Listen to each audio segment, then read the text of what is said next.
Part 4. You'll hear a lecturer talking to a group of science students.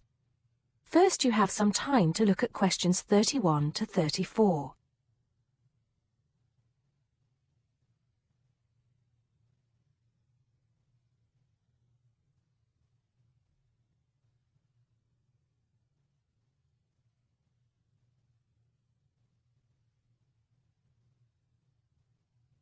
Now listen carefully and answer questions 31 to 34.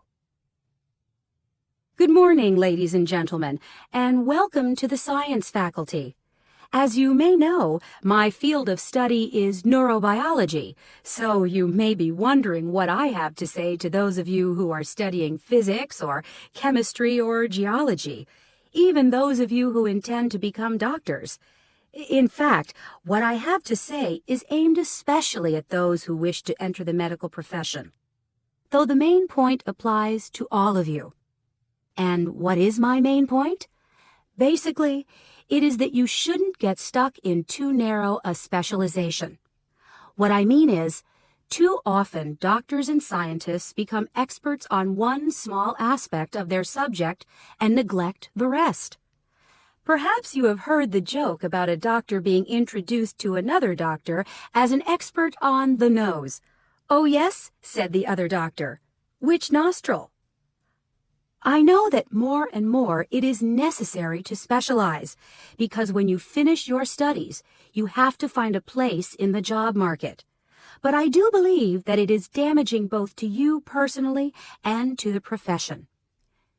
You may be surprised to know how many physicians in the past were men of wide culture.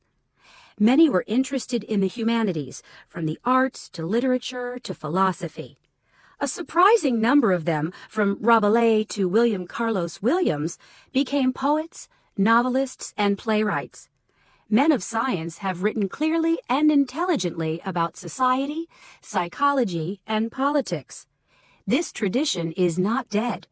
Today, such eminent scientists as Stephen Jay Gould, Jared Diamond, and Richard Dawkins are well known as popularizers of science while maintaining high standards. But more of them in a minute.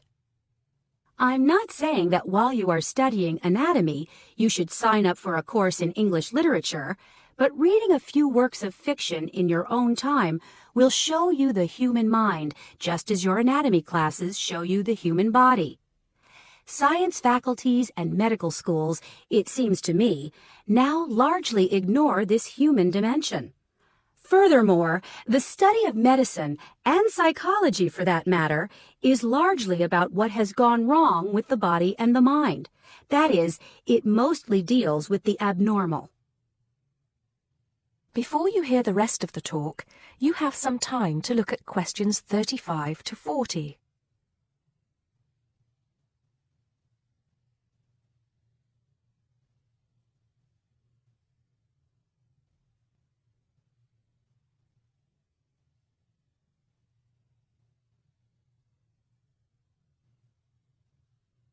Now listen and answer questions 35 to 40.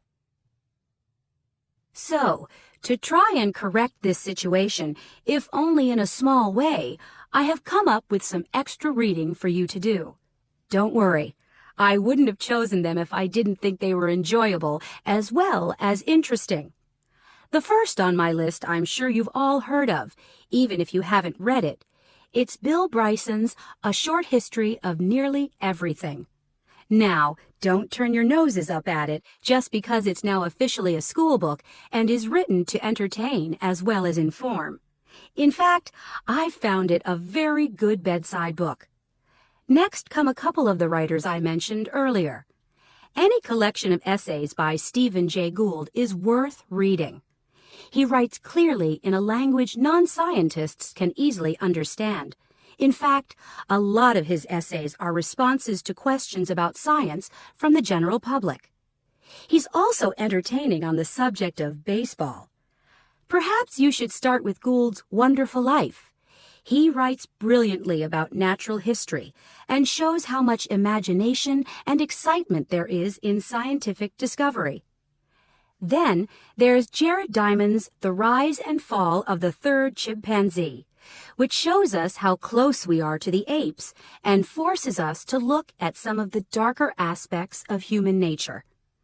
After reading it, you won't forget your animal ancestry. But don't let that put you off. It's very readable. You're probably saying to yourselves, just a minute, these are all science books. What about the fiction? I'll come to those in a later lecture. At the moment, I'm just trying to get you to read away from your chosen field of study. However, I will recommend one work of fiction now, though it might come as a bit of a surprise. If it does, it means you haven't read it. The book is The Water Babies by Charles Kingsley. I can see I have surprised you. Well, it is in fact the first fictional response to Charles Darwin's On the Origin of Species. Yes, it is a children's book, but full of surreal fantasy and wit. The fifth book on the list is a biography, The Emperor of Scent by Chandler Burr. To my mind, it's not particularly well written, but it is a fascinating story. It is about Luca Turin, a biophysicist who becomes an expert on perfume, and about how he missed getting the Nobel Prize. If any of you are thinking of a career in scientific research, this book might make you think again. It's a very tough dog-eat-dog business, which brings us to the book that inspired Kingsley's Water Babies, that classic of the genre, Charles Darwin's On the Origin of Species. If you haven't read it already, perhaps you shouldn't be here. If you have, it won't hurt to read it again. Or if you prefer, read his The Voyage of the Beagle, which, as well as being of interest to any natural historian or anyone interested in scientific method, also makes a great travel book. Well, I think that's enough to be going on with, and I can see that it's time to finish up. So please bear in mind, throughout whatever course you are studying, not to neglect other aspects of your wider, non-academic education. Thank you.